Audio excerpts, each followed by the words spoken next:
खड़ियाल महोत्सव 2026 आनुष्ठानिक भाव में शुभ उद्घाटित कला साहित्य संस्कृति परंपरा को उज्जीवित करी आनंद हेबा उत्सव अटे बोली मत व्यक्त करथिले। आज मुख्य अतिथि रूपे जिला परिषद अध्यक्षा डली माझी जोगदे खड़ियाल महोत्सव को आनुष्ठानिक भाव में उद्घाटन करथिबा बेले उद्बोधन दे खड़ियाल माटी साहित्य और कलार माटी बोली कहिथिले। संस्कृति एवं विकास सांगरे अग्रगति होथिबा बेले महोत्सव खड़ियाल परिचय अटे बोली अतिथि माने प्रकाश करथिले। सभारे निमाई चरण तांडी अध्यक्षता करथिबा बेले सम्मानित अतिथि रूपे नुआपड़ा ब्लॉक अध्यक्षा तारेश्वरी साहू, सिनापल्ली ब्लॉक अध्यक्षा माधुरी माझी, बड़ेन ब्लॉक अध्यक्षा प्रेमशीला नाग प्रमुख जोग देथिले। ए उपलक्षे महोत्सव मुखबंध स्मरणिका खड़ियाल ज्योति अतिथिଙ୍କ द्वारा उन्मोचित होइथिला।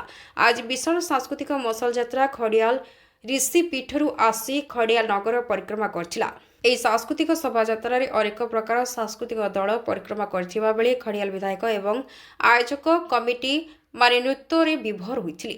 ଏହି ସାଂସ୍କୃତିକ ଶୋଭାଯାତ୍ରାରେ ବିଭିନ୍ନ ସ୍କୁଲ କଲେଜ ଛାତ୍ରଛାତ୍ରୀମାନେ ଆଦିବାସୀ ନୃତ୍ୟ, ଆଧ୍ୟାତ୍ମିକ ଚେତନା, ପ୍ରଜାପିତା ବ୍ରହ୍ମକୁମାରୀ ବିଭିନ୍ନ ପ୍ରଜ୍ଞାପନ मेढ़ प्रदर्शित होता। मसाल को महोत्सव पालन कमिटी अध्यक्ष तथा खड़ियाल विधायक अधिराज पाणिग्राही ग्रहण करते।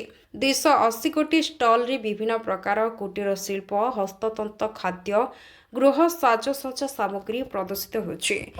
जिला रणप्रकाश चौधरी रिपोर्ट जिला।